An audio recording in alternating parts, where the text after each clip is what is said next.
Татарстан дәүләт телерадиокомпаниясе, Татарстан мөселманнарының диния нәзарәте «Вагаз» телевизион ачу конкурсын игълан итә.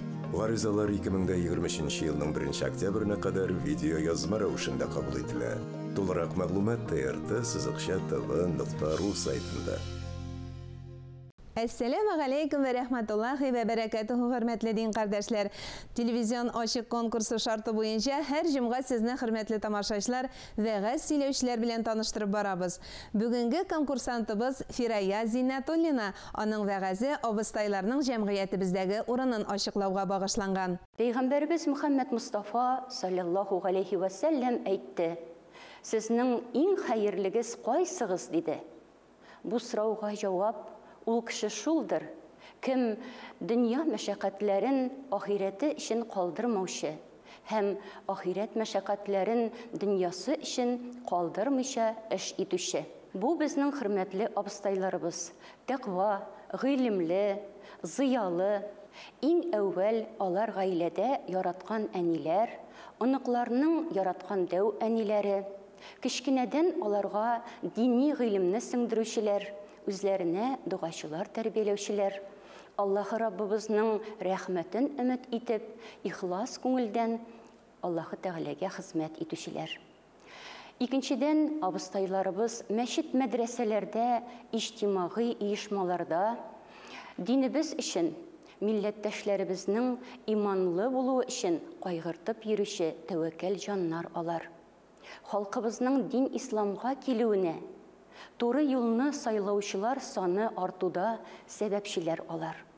Шулай ук гырыф гадәтләребез онытылмасын, милли асылыбыз югалмасын, телебез юкка чыкмасын өчен тырышучы милли җаннар алар. Шулай ук абыстайларыбыз җәмгыятебезнең белемле мөгаллимәләре, остазлары, ислам дине нигезләрен өйрәтүчеләр, изге Коръән сабакларын бирүчеләр. Мәдрәсәләрдә балалар һәм төрле яшьтәге ханымнар өчен күп тармаклы уку-укыту эшчәнлеген оештырып йөрүче алдынгы фикерле абыстайлар алар. Шулай ук Аллаһы Раббыбызның сүзенә таянып, Пәйгамбәрбез Мөхәммәд Мустафа саллаллаху алейхи ва сәллямның сөннәтенә таянып, кешеләрнең күңелләрен дәвалаучы рухи лидерлар да алар. Җәй айларында җәйләү лагерьлар оештырып, балалар һәм аларның әти-әниләре өчен ислам дине кысаларында тәрбия бирүчеләр дә алар. Шулай ук абыстайларыбыз мәчетләребездә имамнарның ышанычлы терәге, ислам дине нигезләрен өйрәтү һәм дини тәрбия бирүдә аларның төп ярдәмчеләре. Мәчетләрдә укытучы мөгаллимәләрнең ышанычлы остазы, юл күрсәтүчесе. Мәчетләргә килгән төрле яшьтәге һәм төрле әзерлектәге укучы шәкертләр белән уртак тел табарга ярдәм итүче киңәшче психологлар да алар. Шулай ук ислам кыйммәтләре шикләрендә безнең милли бәйрәмнәребезне һәм дини йолаларны үткәрүдә башлап йөрүче җитәкчеләр дә алар. Абыстайларыбыз җәмәгать эшләрендә актив катнашулары белән дә аерылып торалар. Аллаһы Раббыбызның ярдәменә таянып, Пәйгамбәрбез Мөхәммәд Мустафа саллаллаху алейхи ва сәллямне үрнәк итеп куеп, динебезгә, милләтебезгә кайда гына булсалар да хезмәт итәләр, дәгъват кылалар.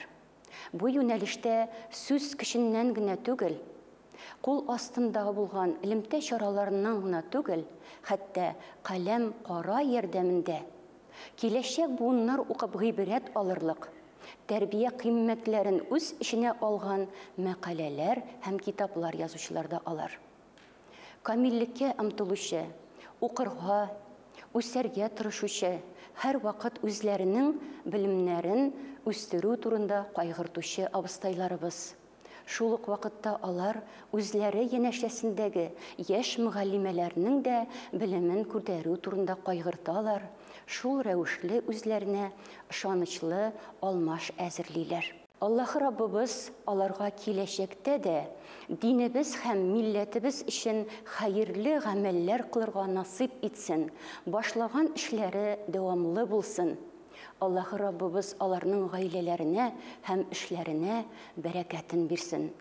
Әссәламу алейкум ва рахматуллаһи ва баракатух. Күптән түгел сәфәр айы башланды. Ерак һәм якын сәфәрләрегез уңышлы булсын дигән теләктә бүгенгә саубуллашам. Әссәламу алейкум ва рахматуллаһи ва баракатуху.